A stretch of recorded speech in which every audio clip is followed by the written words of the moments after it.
प्रिय भक्तगण, आप सभी का स्वागत है हमारे YouTube चैनल धर्म पर।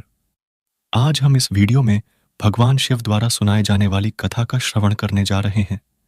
इस कहानी को सुनने के बाद आप किसी से भी धोखा नहीं खाएंगे। यदि आप वीडियो देख रहे हैं तो इसे पूरा देखें, आधा अधूरा छोड़कर जाने की गलती ना करें और संपूर्ण ज्ञान प्राप्त कर ले। इस कहानी को सुनने के बाद आप अपने जीवन में बहुत बदलाव ला सकते हैं। इस संसार में ऐसी औरतें भी हैं जो सुंदर और सुशील औरतों को भी बदनाम कर देती हैं। आपसे निवेदन है कि कहानी को पूरा अवश्य सुनें, क्योंकि मित्रों, यह कहानी आपको बहुत अच्छी जानकारी और सीख देकर के जाएगी। तो चलिए कहानी शुरू करते हैं। बहुत समय पहले की बात है। किसी राज्य में एक राजा रहा करता था। वह राजा बहुत ही धर्मात्मा राजा था। उसकी राज्य की चर्चाएं बहुत दूर दूर तक फैली हुई थीं। उस राजा का पुत्र था जिसकी उम्र कुछ ज्यादा नहीं थी। 12 या 13 वर्ष होगी। वह राजकुमार बड़ा ही सुंदर था। राजा उसकी शादी कर देता है। जब राजा ने उसकी शादी की तो राजकुमार उस वक्त मात्र 14 वर्ष का था। तभी उसकी शादी कर दी गई थी और राजा अब बूढ़ा हो चुका था। एक दिन राजा ने सोचा कि अपने राजकुमार को अब राजा बना देते हैं, क्योंकि उस राजकुमार ने कई शादियां की थीं और पहले के राजाओं में यही नियम था कि राजा जितनी चाहे उतनी शादी कर सकता था। वह राजा अपने पुत्र राजकुमार को राजा बना देता है। उसकी शादी हो चुकी थी और एक नहीं बल्कि राजकुमार की 7 शादी हो चुकी थी। वह राजकुमार जो कि राजा बना था, अपनी पढ़ाई लिखाई फिर भी कर रहा था। वह रोज गुरुकुल पढ़ने के लिए जाया करता था और एक दिन की बात है, जब वह राजकुमार पढ़ने के लिए विद्यालय जा रहा था तो रास्ते में उसे एक पनिहारी मिली। वह पनिहारिन भी बहुत सुंदर थी। उस पनिहारिन ने राजकुमार से पूछा कि हे राजा, आप रोज कहाँ जाते हैं? राजकुमार कहता है कि मैं रोज पढ़ने के लिए, विद्या ग्रहण करने के लिए अपने गुरु के पास जाता हूं। तो वह कहती है, यह तो अच्छी बात है, लेकिन यह बताइए, आपने त्रिया चरित्र पढ़ा है? राजकुमार कहता है कि नहीं, मैंने यह कभी नहीं पढ़ा है। फिर पनिहारिन कहती है कि आप त्रिया चरित्र अवश्य पढ़ो। राजकुमार कहता है कि यह त्रिया चरित्र क्या होता है? पनिहारी ने कहा कि आप यह बात अपने गुरु से जाकर पूछना और त्रिया चरित्र को अवश्य ही पढ़ना। राजकुमार कहता है कि मैं आज ही जाऊंगा और अपने गुरु से जाकर पूछ लूंगा कि आपने मुझे त्रिया चरित्र क्यों नहीं पढ़ाया। इतनी बात कहने के बाद वह राजकुमार वहां से चल देता है। वह पनिहारिन की बात सुनकर वह राजकुमार गुस्से में था। उसकी आंखें लाल थीं। वह अपने गुरु के पास जाकर प्रणाम करता है। गुरुजी ने पूछा कि बेटा, क्या हुआ? आज तुम क्रोध में दिखाई दे रहे हो और तुम्हारी आंखें लाल क्यों हैं? क्या बात है, मुझे बताओ। राजकुमार ने क्रोध में जवाब दिया कि गुरुदेव, आपने मुझे त्रिया चरित्र क्यों नहीं पढ़ाया? यह बात आपने क्यों छुपाई? त्रिया चरित्र के बारे में मुझे बताया क्यों नहीं? गुरु कहते हैं, बेटा, तुम त्रिया चरित्र नहीं पढ़ पाओगे, क्योंकि त्रिया चरित्र पढ़ना खतरे से खाली नहीं होता है और जब तुम त्रिया चरित्र पर होगे तो उसमें तुम्हारी जान भी जा सकती है। राजकुमार कहता है कि गुरुदेव, आप इसकी चिंता ना करें, अपनी रक्षा हम स्वयं कर लेंगे। आप केवल मुझे त्रिया चरित्र पढ़ाइए। गुरुदेव कहते हैं कि ठीक है, अब तुमने हट कर ही ली, तो अब हम तुम्हें त्रिया चरित्र पर आते हैं। त्रिया चरित्र पढ़ते पढ़ते राजकुमार को 1 साल हो गए और जब 1 वर्ष हो गया तो गुरु ने कहा कि बेटा, अब तुम्हारी पढ़ाई पूरी हो चुकी है। अब तुम घर जा सकते हो और आराम से अपने राज्य को चला सकते हो। अब तुम्हें यहां आने की कोई आवश्यकता नहीं है। राजकुमार कहता है, ठीक है गुरुदेव। राजकुमार जैसे ही जाने को होता है, गुरुदेव उसे रोक लेते हैं और कहते हैं, बेटा, मैं तुम्हें एक ऐसा यंत्र देता हूं, या जब तुम इसे अपने कानों में लगाओगे तो कोई भी तुम्हें पहचान नहीं पाएगा और तुम उसे पहचान लोगे। राजकुमार वह यंत्र अपने हाथों में ले लेता है और गुरु ने कहा, तुम इस यंत्र को ले जाओ और रात के 12 o'clock बजे, आज ही के रात में, अपने महल से निकल करके जंगल की तरफ जाना और पूर्व दिशा की ओर जाना। और जब तुम पूर्व दिशा की ओर जाओ तो यह यंत्र अपने कानों में लगा लेना और वहीं पर खड़ा हो जाना। वह राजकुमार कहता है कि ठीक है, ऐसा ही करूंगा। फिर राजकुमार गुरुकुल से महल की ओर चल देता है और जब रात के 12 बज जाते हैं और उस राजकुमार की 7 पत्नियां सो जाती हैं, तब आधी रात के समय वह राजकुमार अपने हाथों में यंत्र लेकर महल से जंगल की तरफ चल देता है। राजा जंगल में पूर्व दिशा की ओर जाता है और वहां जाकर अपने कानों में यंत्र लगा लेता है और वहीं पर खड़ा हो जाता है। तो उसने क्या देखा कि वही पनिहारिन जो मुझे रास्ते में मिली थी, वही पनिहारिन एक थाली में खाना लेकर जंगल को जा रही है।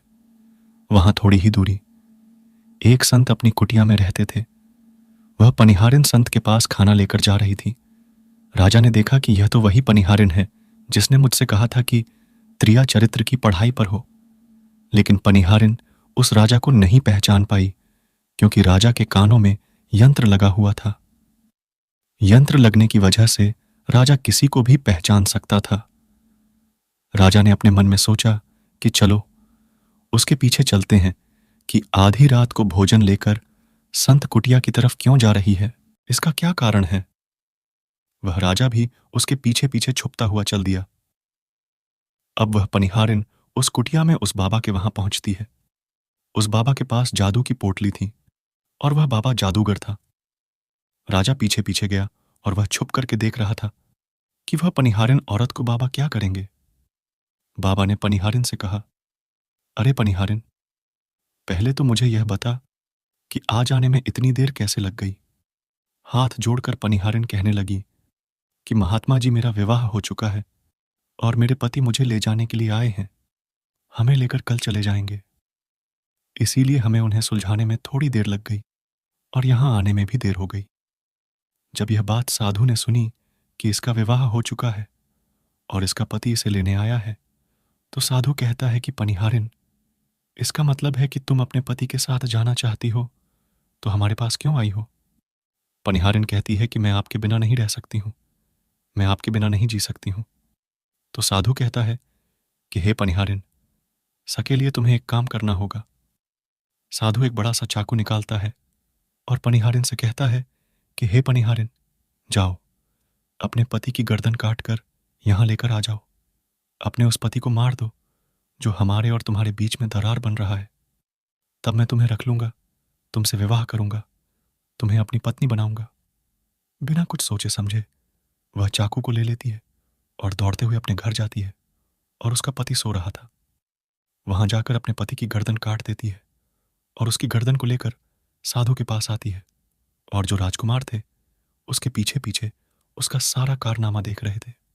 जब साधु ने देखा कि अपने पति को मार करके उसकी गर्दन यहां लेकर आई है, साधु को बहुत गुस्सा आया और उसने उसे लात मारी और कहा, भाग जाओ यहां से। जब तू अपने पति की नहीं हो सकी, जिसके साथ तूने 7 फेरे लिए, तो तू मेरी क्या होगी। जल्दी भाग जाओ यहां से। अगर तुम मेरे पास दोबारा आई तो मैं तुझे जीवित नहीं छोड़ूंगा।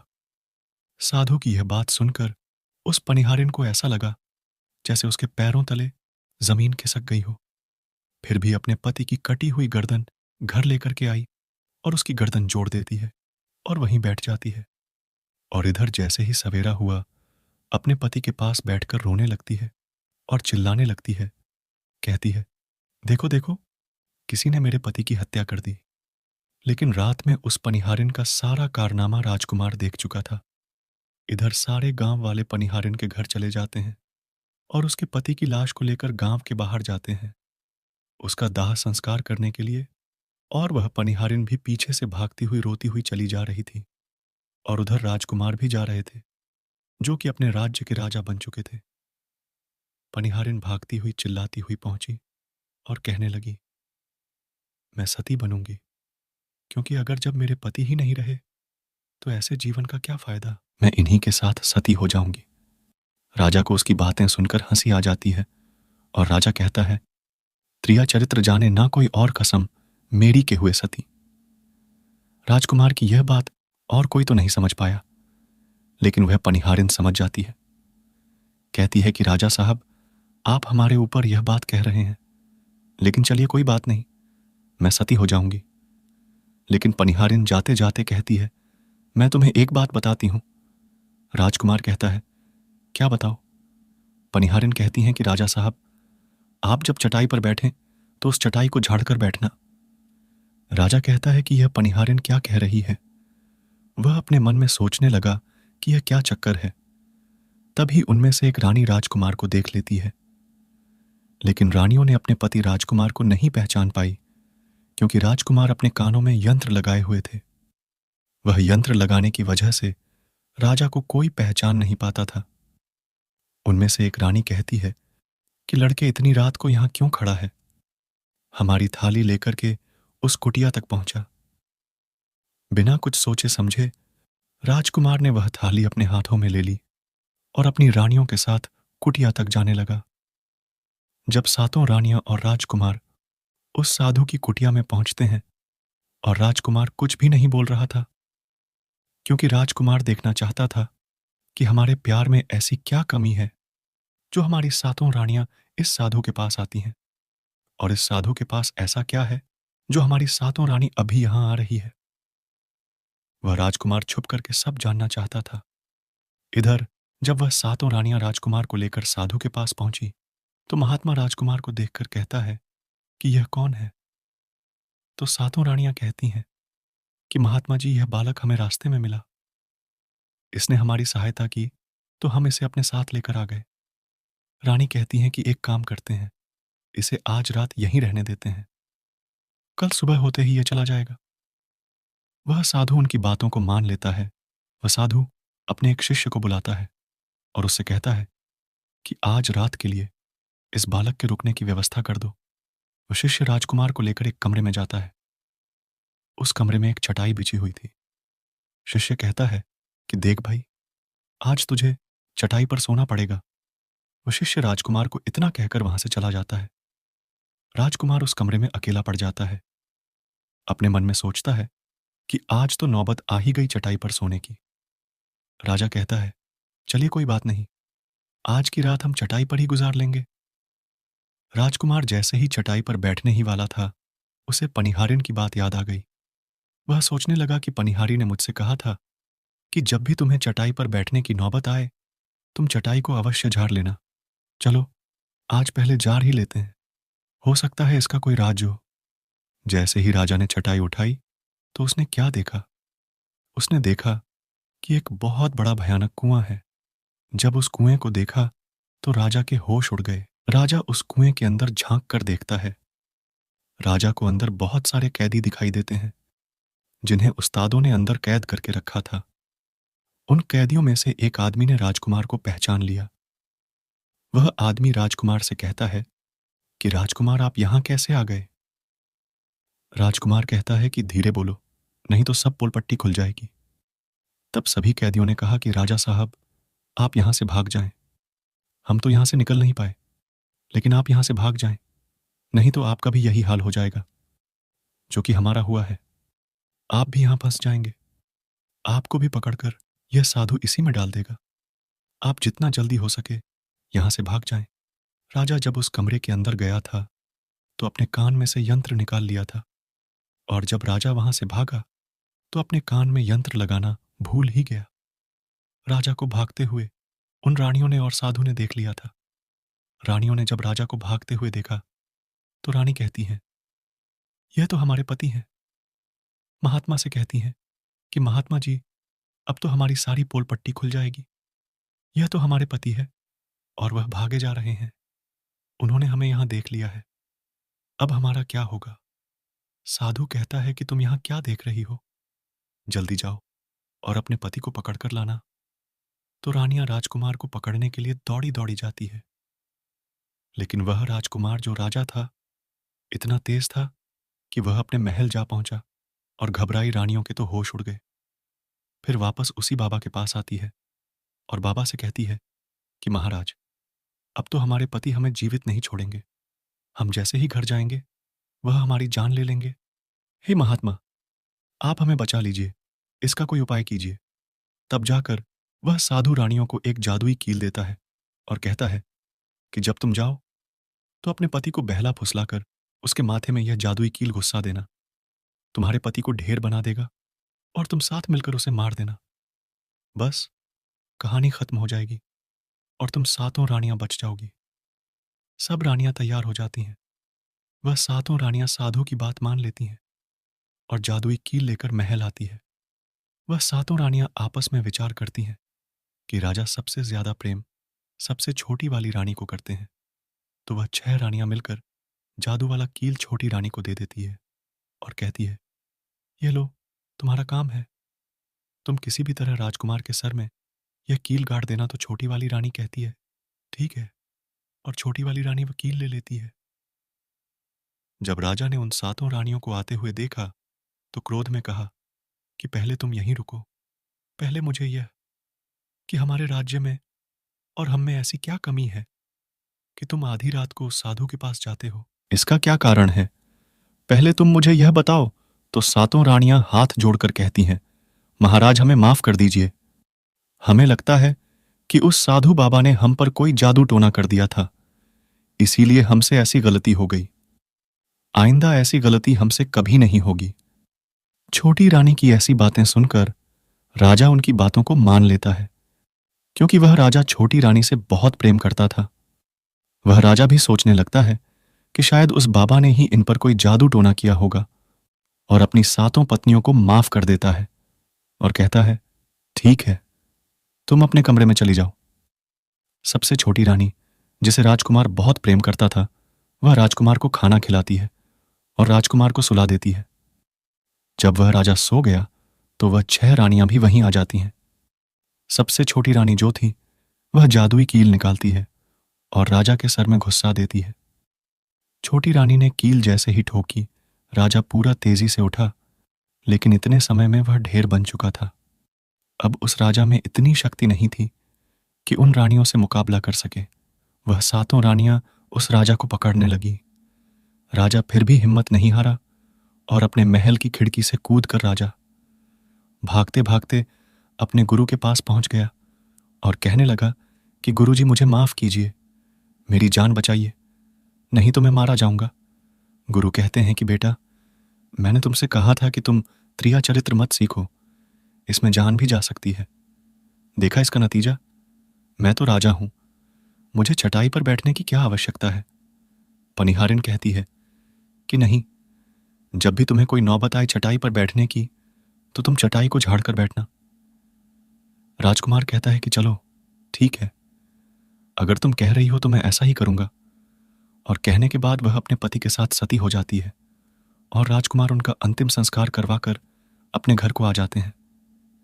इसी तरीके से पूरा दिन व्यतीत हुआ और उधर जब दूसरी रात आई, अपने गुरु के कहने के अनुसार वही यंत्र कान में लगाया और पूर्व दिशा की ओर उसी स्थान पर जाकर खड़ा हो गया जहां पर पिछली रात खड़ा हुआ था। दूसरी रात को राजकुमार ने क्या देखा, उसकी सातों पत्नियां भोजन की थाली अपने अपने हाथों में लेकर उसी साधु की कुटिया की तरफ जा रही हैं।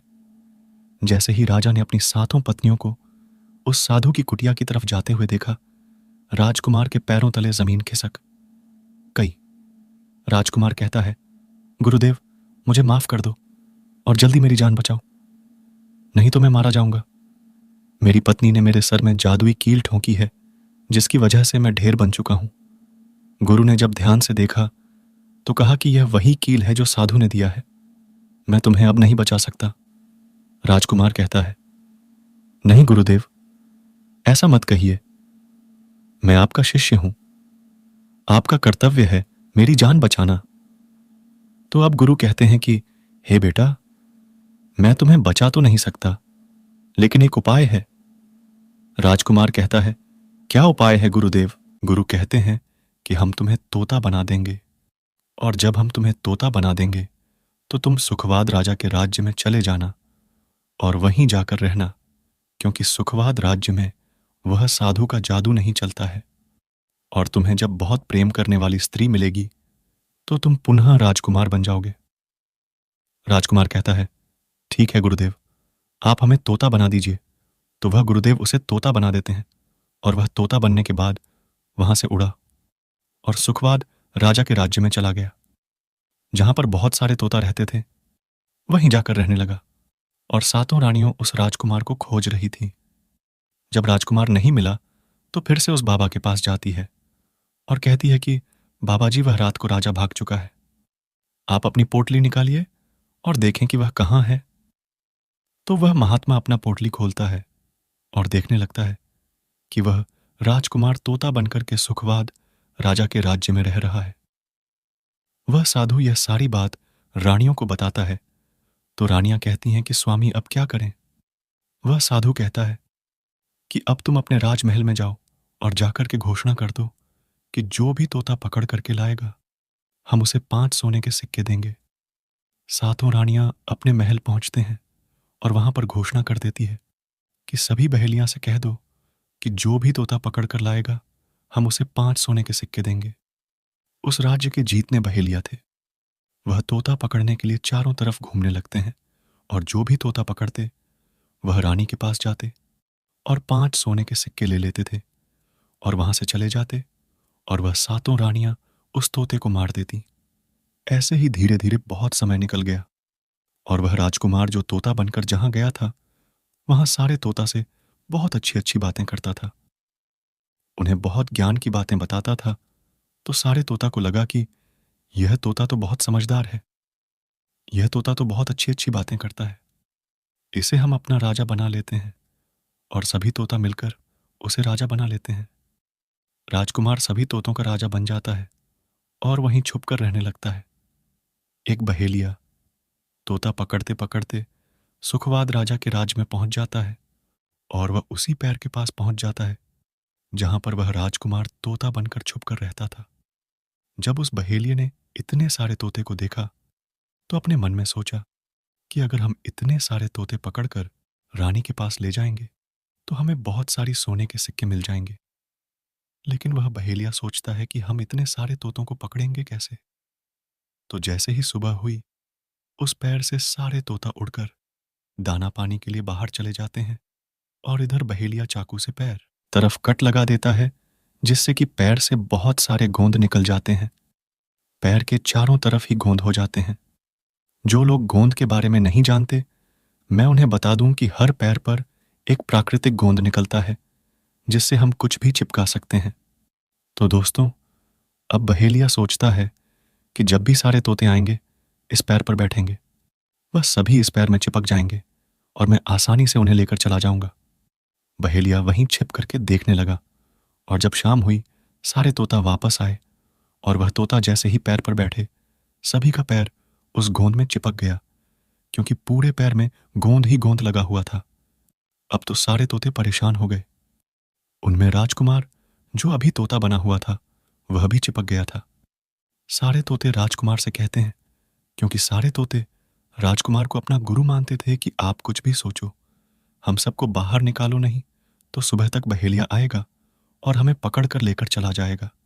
वह राजकुमार कहता है कि तुम बिल्कुल चिंता ना करो, जब सुबह वह बहेलिया आएगा तो तुम सभी ऐसा करना कि उस बहेलिया को लगे कि सारे तोते मर चुके हैं, और जब सभी तोते को पैर से छुड़ाकर नीचे फेंक दें तो सभी उड़कर भाग जाना। सभी तोता कहते हैं, ठीक है गुरुदेव। सुबह हुई। जैसे ही बहेलिया पैर के पास पहुंचा, सभी तोता ऐसे लटके हुए थे जैसे कि वह सभी मरे हुए हैं।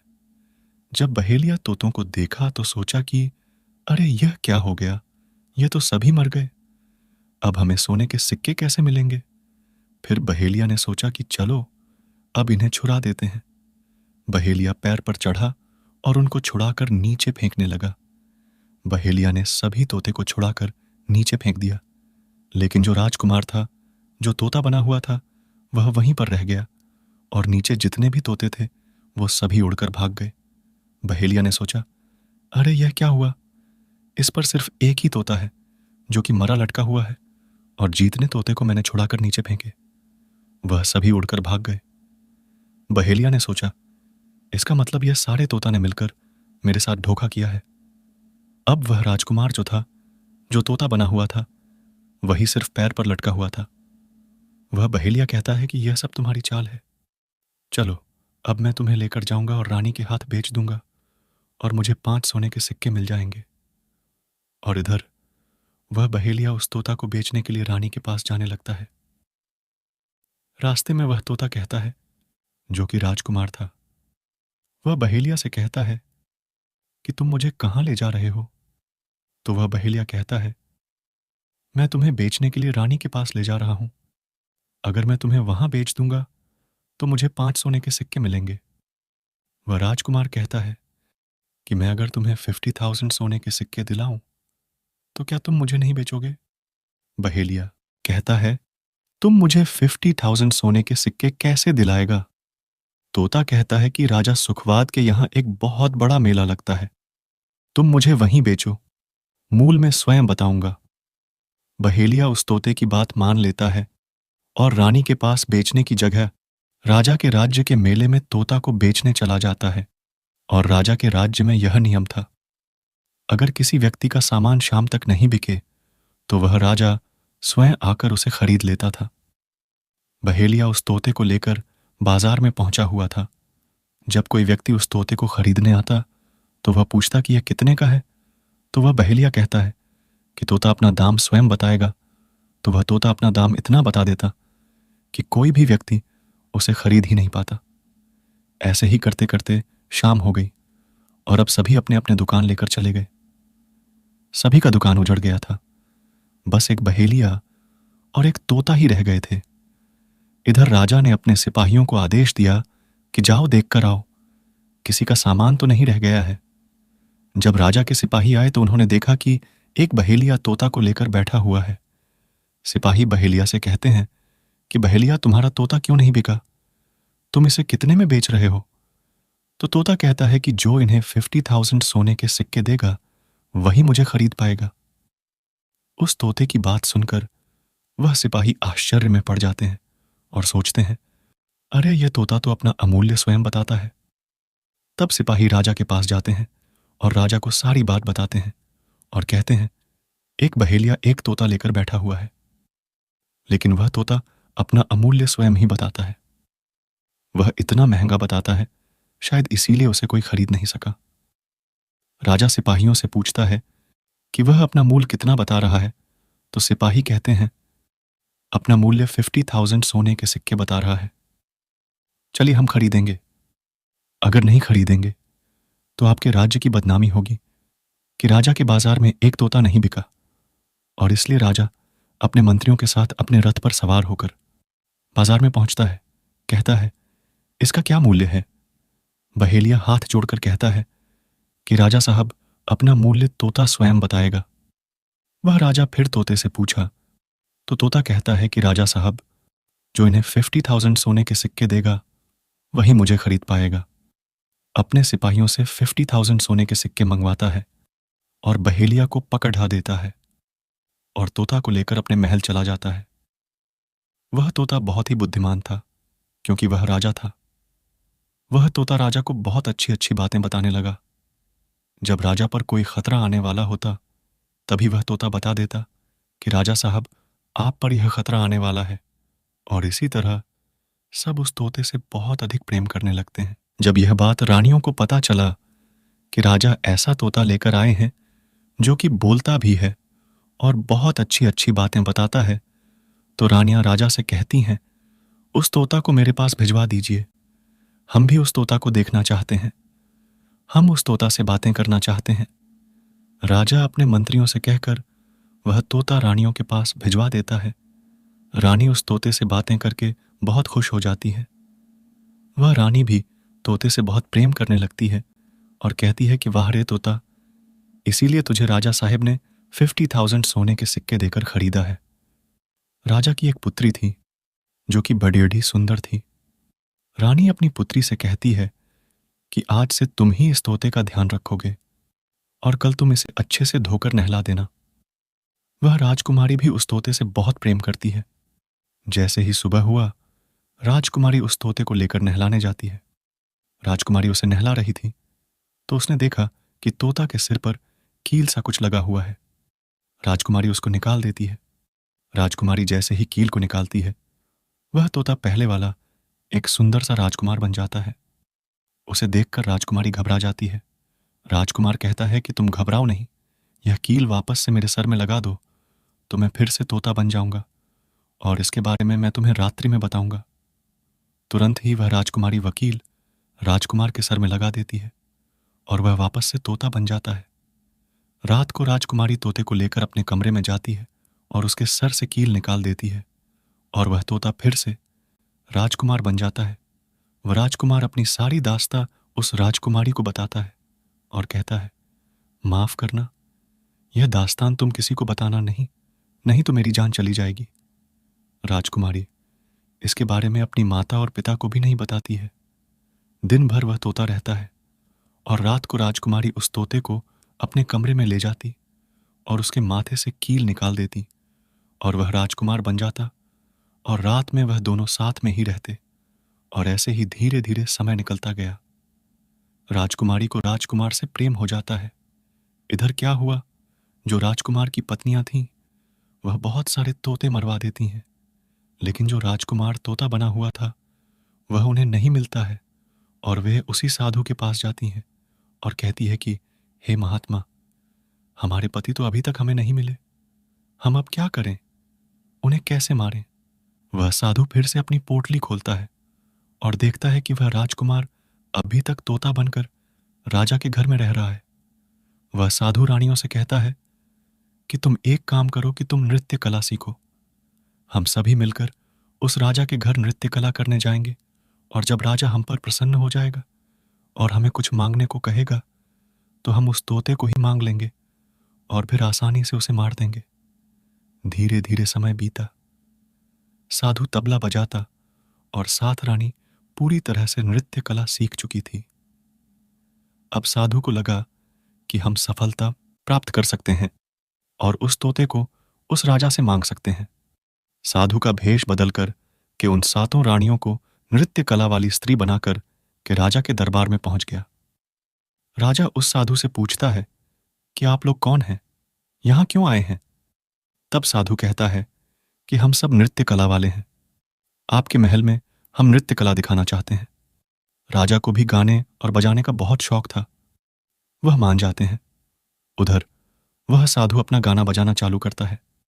जब उनकी गाने बजाने की आवाज तोता के कानों में पहुंची तो तोता समझ गया कि वह साधु हमारी सातों रानियों को लेकर भेष बदलकर यहां पर आ गया है, अब हमारी जान नहीं बचेगी। लेकिन जब राजकुमारी उस तोते को लेकर अपने कमरे में जाती है, उस तोते के सर से कील निकालती है और वह तोता राजकुमार बन जाता है और वह राजकुमार सारी बातें उस राजकुमारी को बताता है। कहता है कि देखो, जो ये गाने बजाने वाले आए हैं ये वही साधु हैं। ये गाने बजाने से राजा को खुश कर देगा और बदले में मुझे मांग लेगा और ले जाकर मुझे मार देगा। वह राजकुमार कहता है कि सुनो राजकुमारी, जब राजा आदेश दे कि तोता को लेकर आओ तो तुम मुझे मत देना। जब राजा खुद यही मुझे लेने आए तब भी तुम मुझे मत देना कहना कि तोता को नहीं दूंगी। और जब राजा न माने, राजा तुमसे जिद करे और मुझे मांगे, तब तुम गुस्से में आकर के पिंजरे को फेंक देना। उसके बाद मैं अपने बचने का रास्ता हम स्वयं ही ढूंढ लेंगे। राजकुमारी कहती है कि ठीक है, और वहां गाना बजाना हुआ तो राजा प्रसन्न होकर उन्हें कहते हैं कि मांगो, क्या मांगना चाहते हो। वह साधु कहता है कि जो आपके पास तोता है, जो आप कुछ दिनों पहले ही खरीदे हैं, वह तोता आप मुझे दे दो।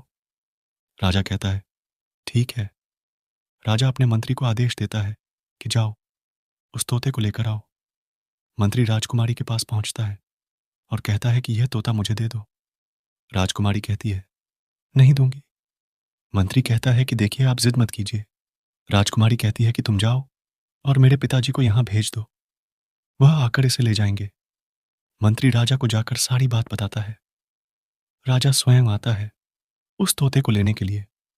वह राजा जाकर कहता है कि बेटे, ये तोता मुझे दे दो, ये नृत्य कला वाले को देना है। जो यहां गाना बजाना किए हैं ये उन्हें देना है।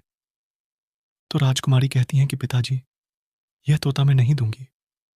क्रोध में आकर राजा कहने लगा कि बेटी, कैसी बातें कर रही हो, इसे देने का मैंने वादा किया है।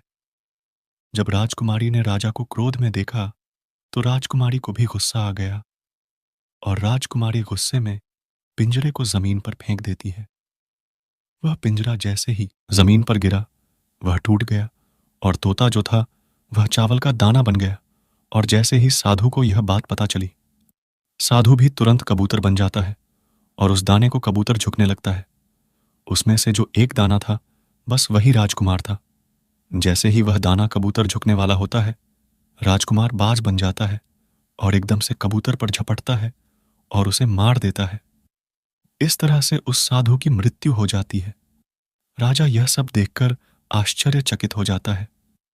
उस कबूतर को मारकर फिर से तोता बन जाता है और जो राजकुमारी थी उस तोते से कील निकाल देती है और वह फिर से पहले जैसा राजकुमार बन जाता है। वह राजकुमारी अपने पिता को सारी बात बता देती है। वह राजकुमार कहता है कि देखिए राजा साहब, मैं भी एक राजा हूं और मैं आपकी बेटी से प्रेम करता हूं और मैं उनसे शादी करना चाहता हूं। वह राजा अपनी पुत्री से पूछता है कि बेटी, क्या तुम इससे शादी करना चाहती हो? तो राजकुमारी कहती हैं कि पिताजी, मैं इनसे प्रेम करती हूं। और फिर राजकुमार उस राजा की पुत्री से विवाह करके अपने महल जाता है और जो उनके 7 पत्नियां थीं उनको पकड़ियच कर बंदी गृह में बंद करवा देता है और राजकुमार खुशी खुशी उस राजकुमारी के साथ रहने लगता है। दोस्तों, जब कोई स्त्री कभी कभी किसी परिस्थिति में चतुराई या चालाकी दिखाती है या दूसरों को बेवकूफ मानते हुए कोई अभिनय, ढोंग या पाखंड करती है तो इसे ही त्रिया चरित्र कहते हैं, जिसे पढ़ाने के बाद राजा को अपनी जान बचाने के लिए क्या क्या नहीं करना पड़ी रिडिहा। क्योंकि राजा को स्त्री के त्रिया चरित्र की पूरी जानकारी हो चुकी थी कि कैसे जब एक स्त्री को अपना स्वार्थ दिखने लगता है तो वह अपने लोगों को भी बेवकूफ बनाकर अपना स्वार्थ को पूरा करती है और उसके साथ रहने वाले लोगों को इसके बारे में भनक तक नहीं लगता कि यह स्त्री त्रिया चरित्र की खेल कर रही है। दोस्तों, आज के टाइम में हर दूसरा लोग त्रिया चरित्र कर रहा है जिसके अंदर थोड़ा सा भी स्वार्थ है। इसलिए दोस्तों, जो आपके दिल के करीब है उसके बारे में आप पूरी जानकारी रखिए कि उसके अंदर खुद को लेकर कोई स्वार्थ तो नहीं छुपा है, और अगर ऐसा है तो आप उनसे थोड़ा दूर ही रहिए, क्योंकि ऐसे में आपको जिंदगी के हर एक कदम पर धोखा ही मिलेगा। क्योंकि एक स्वार्थी स्त्रियां अपनी स्वार्थ के लिए जिंदगी में कुछ भी कर सकती हैं। तो दोस्तों, आपको यह वीडियो कैसी लगी कमेंट करके जरूर बताएं। वीडियो पसंद आई हो तो लाइक करें, चैनल को सब्सक्राइब करें, अपने ऐसे दोस्तों के साथ शेयर जरूर करें जिसे स्त्री चरित्र के बारे में पता ना हो, और दोस्तों सच्ची श्रद्धा से कमेंट में जरूर लिखें जय श्री राम, जय हनुमान। साथ ही देवों के देव हर हर महादेव सदैव आप पर अपनी कृपा बनाए रखें। प्रिय मित्रों, वीडियो को अंत तक देखने के लिए धन्यवाद। जय श्री राम।